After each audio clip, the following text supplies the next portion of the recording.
Thank you for the introduction and good noon, let's say. The work that I'm presenting today is kind of a follow-up of what we have done last year on where we try to mine the social medium to find information about the patients. And we do this work in our lab, and two of my PhD students and another student are here who are helping with this research. The PhD students are Anmin Zhang and Anand, who will soon leave us after this week. So what we are looking at is, last year we presented only on cancer survival, people surviving from cancer. But then meanwhile, we have done also mining social medium from autoimmune hepatic disease and chronic diseases like diabetes. What are people posting? What are they doing? And so we want to talk to you about what we did and how we are trying to analyze that and what we are creating. And most of all, we want your feedback for our next step. So what is a chronic disease? We define that as an incurable condition where the patient has to deal with it in daily life. So it's not the traditional chronic disease, it's cancer chronic disease. Often it's not considered a chronic disease, but we want to say it's a disease that goes on in daily life and they have to struggle with it. So it can cover cancer survivorship, diabetes, rare congenital diseases, and any other things that you can think of. So then we also want to define precision medicine, big data, and connected health. Precision medicine is often only connected with genetic data, but also we are aware that if you want to do precision medicine and targeted individualized medicine, you have to account lifestyle and environment in it. Big data, what is big data? It's only usable if it is actionable. And how do we connect the provider and the consumer? So that's what the focus is from us. So health so far has only been focused on the clinical phenotypes or in the past and clinical observations. Then we added in the precision medicine era, the genetic data. We want to focus on the other two quadrants, lifestyle and environment, and how they impact the healthcare. So we want to collect not only the biological, the clinical data, the genomic data, but we want to focus our attention on the contextual data about the day-to-day surroundings and how that impact the healthcare and the vision. So what is our vision? We want to look at the social media, lifestyle, device data, and try to connect them to the provider in a smooth way without too much effort. So it's a little bit of our vision. Why do social media interest us? Because people talk about it in a non-medical way. They talk about their daily struggles with it. They will talk about where can I buy a wig? How much does a wig cost? What are the most likely things? What do I need to do? How do I date? Things that they often don't talk or feel comfortable to talk about their provider, because where do I find a wig? How do I get dressed? What bra sizes can I wear? It's not something that you go to your physician with to talk about it, but they talk about on the internet, and we see that that is really a big deal to them because there is a lot of postings.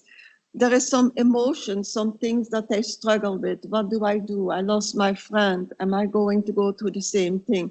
So we are trying to get some insight from those data, not vast amount of data, but we are unable to analyze them manually. At this time, we have about 10 million postings from forums. You would say 10 million postings. It's all non-structured data. How can we find ways to reduce them to an amount that we can find answers to them? So far, what we have done, we try to cluster the data using open source software, Mallet. So I'm finding groups of topics that are related to each other. So we had 81 forums that we looked at, different forums. And as you can see from the data, that there is a high correlation between the different forums. We published this paper, and so that was our first step. Okay, we can reduce the amount of data by looking everything in different forums to cluster them together and see what the themes are within those clusters and look for those data. So that was the first thing. What we did after that, we are building a domain-specific patient-centered thesaurus for chronic diseases, started out with a manual annotation, then went to machine learning, or are trying to do machine learning. We are still in experimental stages of that. And then based on the thesaurus and reading the postings, we are trying to develop an ontology bottom-up and top-down. So that are our in-progress steps. So here is our example of how we are building the consumer. We try to find, if they talk about support, then we are going to say, oh, this is support, this is the upper level. In the support, we have a different emotional, we are offering support, we are asking for support. So we are trying to build based on postings. So we looked at the postings, we cut in them in semantic pieces. So sometimes we cut a post in just words. Sometimes it's a whole paragraph because it is one idea that is presented, and then we are saying, oh, this is of support, this is asking for support, this is giving support, or whatever, and we are going and build down the different level in the thesaurus. So here is an example on financial, because we find also a lot of financial help, of guidance in financial help. I'm not going to read that, and we give that a code that it's an individual proprietary code, but we first developed ourselves, and in the next step we are linking that to the NCI thesaurus in order to build our ontology, the top-down ontology.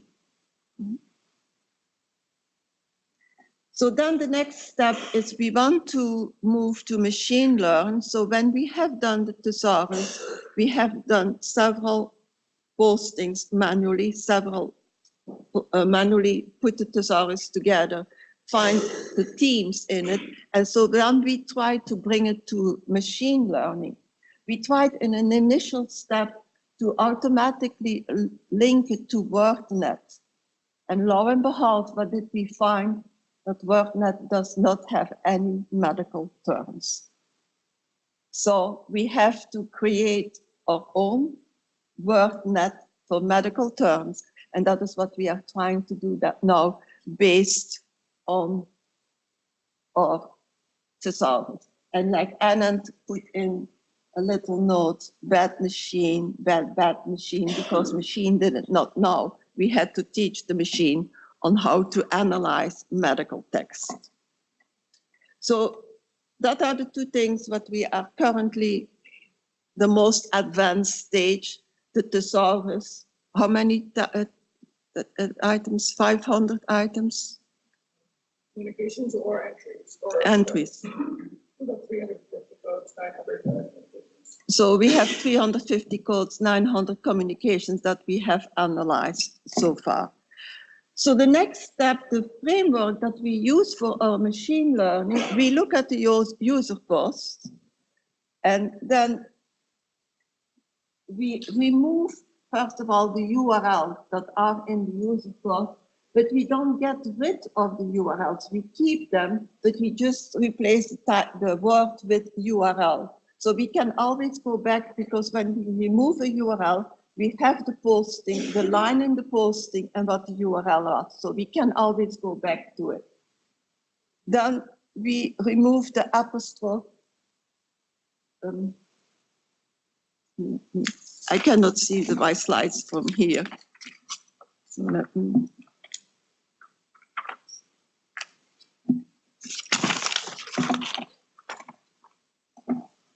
So then we remove the apostrophes from the text so that they don't interfere with the interpretation, because the computer does not know what the apostrophe, if it is needed yes or no. The third thing that we looked at is a lot of times it's people give products name.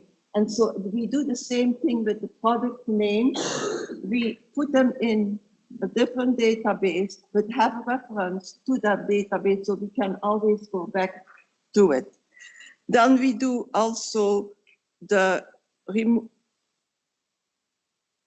the words that are the typos and the concatenations of words, we split them and put them also again in in a database that we separate from the machine learning, but we don't get rid of anything what we have used. And then we use the acronyms, we try to put them in with the full words and have the database of the acronyms available too. And then we can string lookup, and then we come to our automated WordNet medical terms that we are using. We are developing it now for cancer survivor, breast cancer survivor, ovarian cancer. That's our colleague in India who is doing that, diabetes, and also for autoimmune hepatic disease. So those WordNet and the frequency that we can reuse them. So here is we are using, but then after we have done the database and the cleaning, we are going to develop different algorithms to see which one has the highest precision and return for the moment, the highest precision that we came with one single approach was 80%, but with combination of approaches, we can come to a higher approach to recognize the medical terms within our documents and to capture the semantic meaning of a post. The next step is ontology, and you will ask me why ontology if you already do machine learning. Is machine learning not enough? We can do predictive analysis with machine learning. Why would you spend all the time and effort on building an ontology? It's a good question, but we have also found that machine learning, you apply it to one application and you have to redo it every time. Maybe the same approach, but you have to rerun it. If we build an ontology, then we can build a domain-specific knowledge and reuse it for later and easily rerun the machine learning on the ontology. And also the other approaches, if that is when we do the bottom-up ontology building. If we do the top-down ontology, we go to the BFO, then we can reuse it and apply it to other domains. So we have to do it once, very careful, but in one domain, bottom up, and then we can easily find the entities, the concepts, the classes, the attribute, properties, relationships, and the reasoning behind the clinical. But we cannot do the reasoning in machine learning.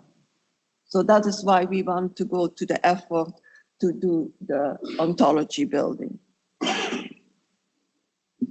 So, like I said, the purpose is knowledge, storing, and sharing, and the expandability and the interoperability, and easily finding the medical or the healthcare events. So we are easily, for us, it becomes easy to reproduce the healthcare event and the status vector of the patient. So what we currently do in our electronic health record, we create a transaction list of healthcare events that the patient goes through, instead of creating a status vector of changes that the patient goes over during his life.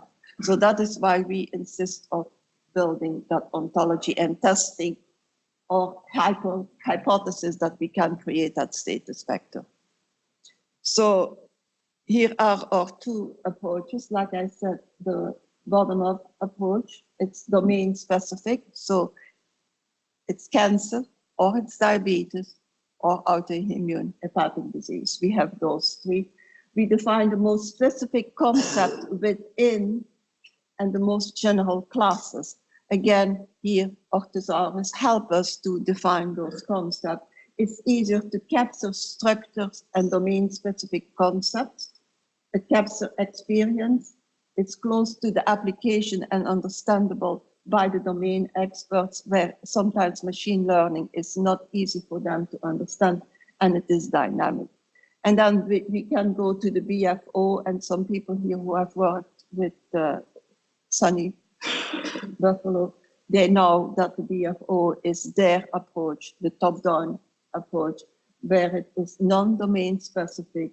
It defines the most general concepts within an area. It requires a learning curve. It's more time consuming, but has a rich semantics. It's open standards and interoperability. And it's there where, when we have the top-down ontology, that we want to connect it by triple star approach to the NCI database. And then our ultimate goal is to create this approach where we look what the patient does in daily life. We put in social media, but it could be any other approach. The other part of our diagram or our triplet is what is going on in EHR, PHR integration, and then we try to connect them in the middle to personalized health information to help the patient understand the patient. We had first 1A, 1B, both are can be developed at the same time. They don't need to be A and B. So that's why we try to not call them phase 1. So, and then I'm open for questions, and thank you for attending.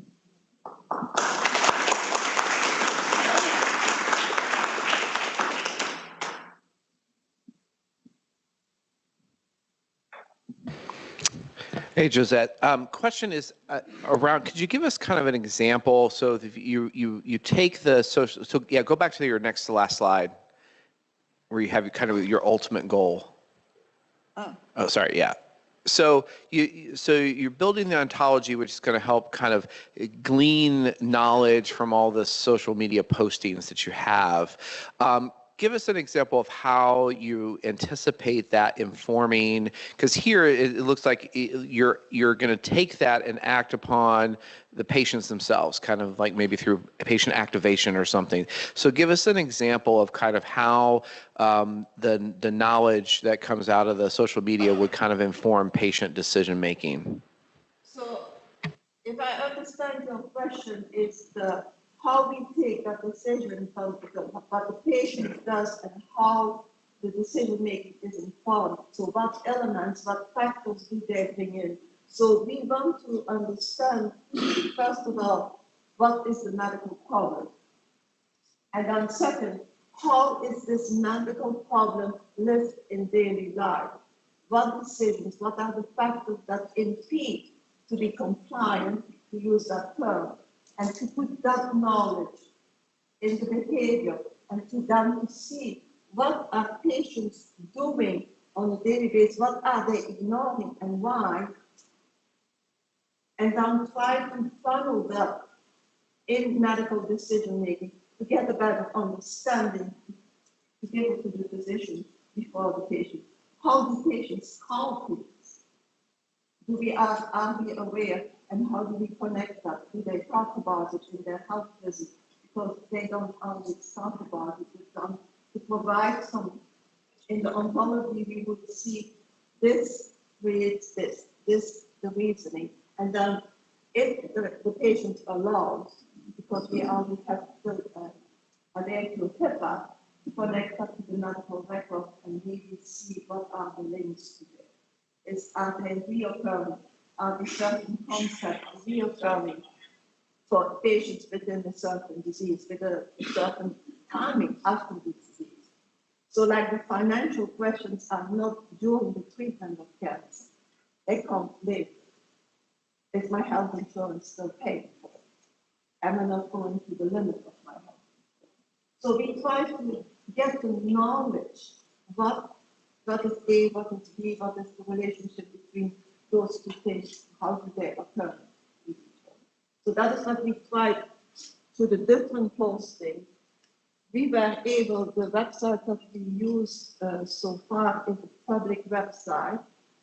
They have given us permission to download it, but we were able to identify the users, not the person, but the same poster. So we can now start looking at within the person, how does that change over time? So the connection is how it's A and B connected and how it's done, that connected to the healthcare, to decision, and try to get those loops in. So it's trying to connect the two, because we both live, so far we live in different worlds. Healthcare and daily living, cooking is separate. No, it's connected to each other. And correct me if I've misunderstood this, but it sounds like you would need a link, an identification between a person's presence in the social media environment that links to their healthcare record, so to speak. Is that correct? At this time, we don't require that. We are just focusing on developing this before we go to the connection to the health. What challenges do you see with that, with having their healthcare records linked to a social media profile, or people that may want to remain anonymous in their online presence or something like that? So that is not part of this research. We want to do that on the later. So when, sorry, our next step is to create that platform, and then we will connect it to the health record. Not now. So I understand what you said, but what does it help? So our goal first is, sorry.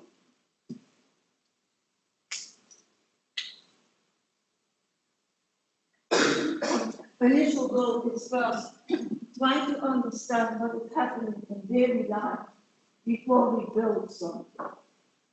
And then if the patient allows us, we have to calculate the acronym health at 2 a.m., health educational learning platform at 2 a.m., when everybody sleeps with no doctor available, partner sleeps, so we need to build on it. We then be able to connect it to the health record so that we can personalize, gives you more specific focus answers to your question. To say, we see that in the that platform and the breast can survive a 7-year after the disease and take it tamoxifen in high dose. Tomorrow there is something coming out about tamoxifen and cardiovascular risk. So then there comes a more precise answer that we try to build based on machine learning to connect. But not at this stage. At this stage, we only want to see who is the person, what are they talking about. We know they are breast cancer patients because they are in breast cancer control. They are autoimmune disease patients because they are in that specific research. So that is our only connection that we have now with electronic health. Plus on the information that they put themselves, which we have at this time no direct connection. So this one is still picture readings. Does that answer your question? No.